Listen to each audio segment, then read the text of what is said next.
Arestado ng mga operatiba ng Mabini PNP ang top 1 most wanted person dahil sa kasong statutory rape.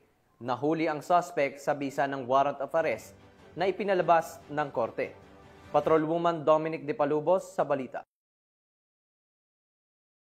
Arestado ng mga otoridad ang top 1 most wanted person municipal level matapos aristuhin kasunod ng paghain ng warrant of arrest sa kasong statutory rape na may 10 counts sa Purok 4, Bulawan, Mabini, Bohol nito lamang nakaraan. Kinilala ni Police Lieutenant Joseph Marlon A. Macalos, Officer in Charge ng Mabini Municipal Police Station, Bohol Police Provincial Office, ang suspect na si alias Osoy, 67 anyos at residente ng nabanggit na lugar. Ang suspect ay may outstanding arrest warrant sa kasong statutory rape na may 10 counts na inisyo ni Honorable Panfeloy Sala Jr., Acting Presiding Judge ng Regional Trial Court 7, Branch 51, Carmen, Bohol, noong 13 ng Agosto taong kasalukuyan na walang rekomendadong piyansa. Ipinaalam na sa kinauukulang korte ang pagkakaaresto ng suspect at ito'y pansamantalang nakadetine sa nasabing tanggapan habang hinihintay ang commitment order.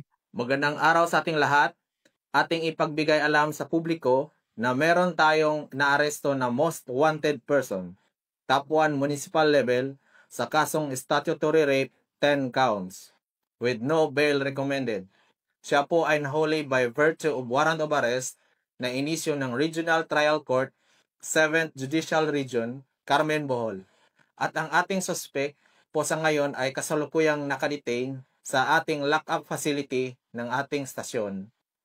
Ini-encourage ko po ang lahat lalo na sa ating komunidad na may alam sa mga kasong tulad po nito or sa mga impormasyon sa mga wanted person na ipagbigay alam po sa ating opisina at maaari po kayong tumawag po sa ating hotline number sa stasyon or tumawag sa ating 911, ang ating National Emergency Hotline, para po sa agarang aksyon. Sa pamamagitan ng determinasyon ng mga kapulisan, mas papaigtingin pa nila ang kanilang pagganap ng tungkulin upang mapanagot ang mga tiwaling individual at mas siguro ang seguridad ng mamamayan tungo sa isang mapayapang bagong Pilipinas.